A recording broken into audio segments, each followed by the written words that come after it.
Rafa पर संपूर्ण कब्जे का दावा शायद अधूरा रह गया, क्योंकि हमास के लड़ाकों ने इजराइल के टैंकों को तबाह कर दिया और इसके अलावा गाजा के दूसरे इलाकों में भी आईडीएफ पर हमले तेज हो गए हैं। दूसरी तरफ हिजबुल्लाह और हूती ने भी इजराइल की घेराबंदी करके ताबड़तोड़ हमले किए हैं और इस बीच इजराइल में बेंजामिन नेतन्याहू का विरोध शुरू हो गया है, क्योंकि न तो बंधक छुड़ाए गए ना ही युद्ध विराम हुआ, जबकि युद्ध लड़ने से लगातार नुकसान हो रहा है। अचानक से हालात बदल गए हैं। युद्ध में बेंजामिन नेतन्याहू पिछड़ते नजर आ रहे हैं। आखिर कैसे, इस एक्सक्लूसिव रिपोर्ट में जानिए।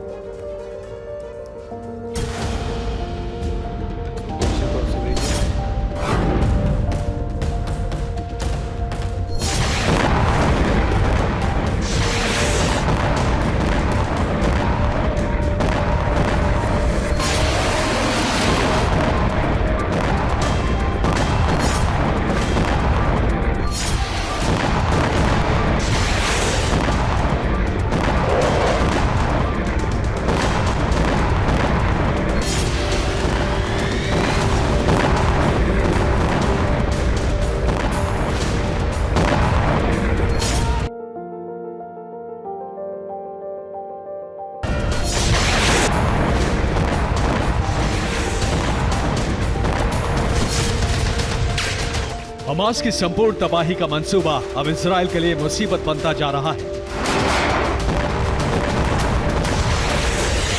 क्योंकि हमास का खात्मा अभी तक नहीं हुआ, जबकि इजराइल जंग में पूरी ताकत लगा चुका है।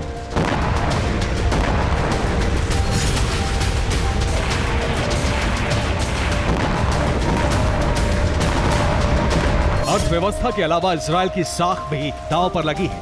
इस्लामिक मुल्कों से दुश्मनी बढ़ती जा रही है।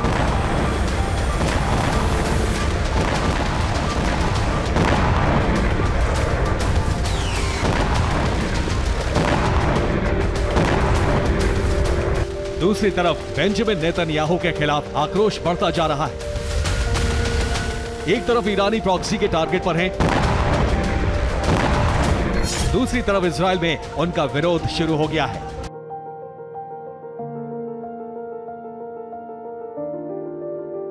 गाजा जंग का सबसे भीषण चरण आरंभ हो चुका है, क्योंकि हमास, हूती और हिजबुल्लाह मिलकर इजराइल पर ट्रिपल अटैक कर रहे हैं। रोज इजराइल का कोई न कोई शहर दहल रहा है और रही सही कसर दूसरे ईरानी प्रॉक्सी पूरी कर रहे हैं, जो अमेरिका के सैन्य ठिकानों पर तबाही मचा रहे हैं।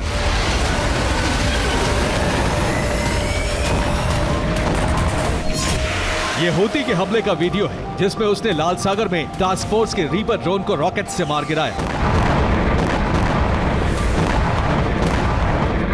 रीपर ड्रोन अमेरिकी युद्धपोत से छोड़ा गया था, जिसे सटीक हमले में तबाह कर दिया गया।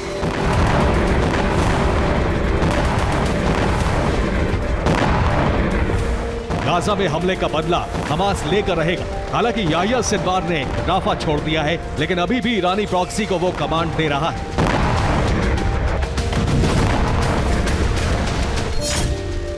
यही वजह है कि ईरानी प्रॉक्सी लगातार हमले कर रहे हैं। खासतौर पर राफा में कब्जा करने वाली टैंक बटालियन पर हमला हो रहा है। ये उसी का वीडियो है, जिसमें सुरंग से निकलकर एक हमास लड़ाका टैंक को निशाना बनाता दिख रहा है।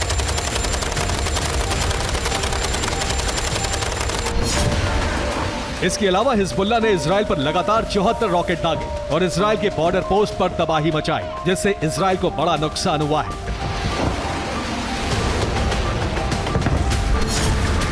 यानी तीन तरफ से हमले किए जा रहे हैं। हमास दोबारा हमले करने लगा है। राफा में उसने मरकाबा टैंक को तबाह कर दिया। हमास गुरिल्ला नीति से युद्ध लड़ रहा है। उसके लड़ाके अचानक धावा बोल रहे हैं, जबकि राफा में इजराइल ने दावा किया है कि उसने हमास लड़ाकों को मार भगाया है।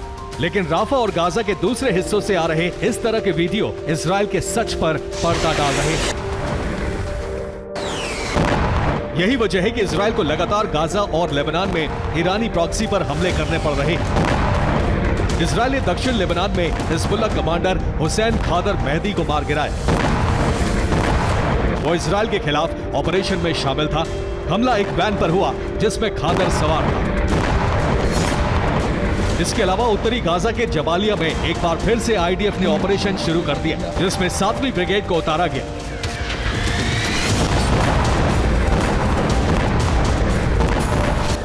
उत्तरी गाजा के अलावा दक्षिणी गाजा में भी आईडीएफ का ऑपरेशन जारी है। टैंक कई इलाकों में जा घुसे हैं और एक एक करके हमास के ठिकानों को तबाह कर रहे हैं। अब ये वेस्ट बैंक की तस्वीरें हैं, जहां एयर स्ट्राइक के बाद इतनी तबाही मची है कि कई घर पूरी तरह तबाह हो गए हैं। अभी भी आईडीएफ का ऑपरेशन जारी है।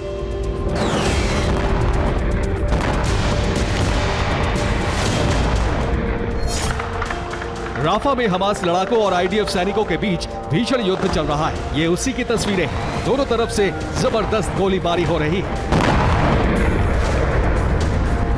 हालात इतने खौफनाक हैं कि इजराइल के दावों की धज्जियां उड़ गई हैं। कई इलाकों में आईडीएफ के सैनिक फंस गए हैं।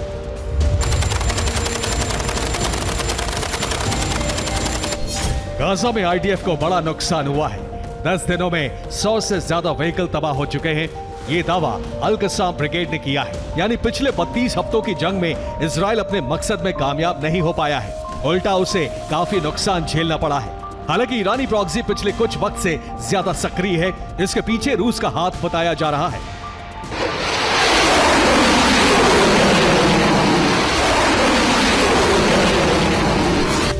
क्योंकि रूस और ईरान ने हाथ मिला लिया है, इससे रूस और ईरान साथ मिलकर इजराइल और अमेरिका के खिलाफ एक्शन में है। ईरान जहां रूस को यूक्रेन से युद्ध लड़ने के लिए कामिकाज़े ड्रोन और दूसरे हथियार दे रहा है, वहीं रूस ईरानी प्रॉक्सी को लगातार सैन्य मदद पहुंचा रहा है। इसके अलावा रूस ने मदद के लिए वैगनर लड़ाकों को भेज दिया है। वो ईरानी प्रॉक्सी को ट्रेनिंग दे रहे हैं और युद्ध को कमांड भी कर रहे हैं। अब इजराइल फंसता दिख रहा है, जबकि दूसरी तरफ नेतन्याहू के खिलाफ उनके रक्षा मंत्री योव गैलेंट ने ही मोर्चा खोल दिया है।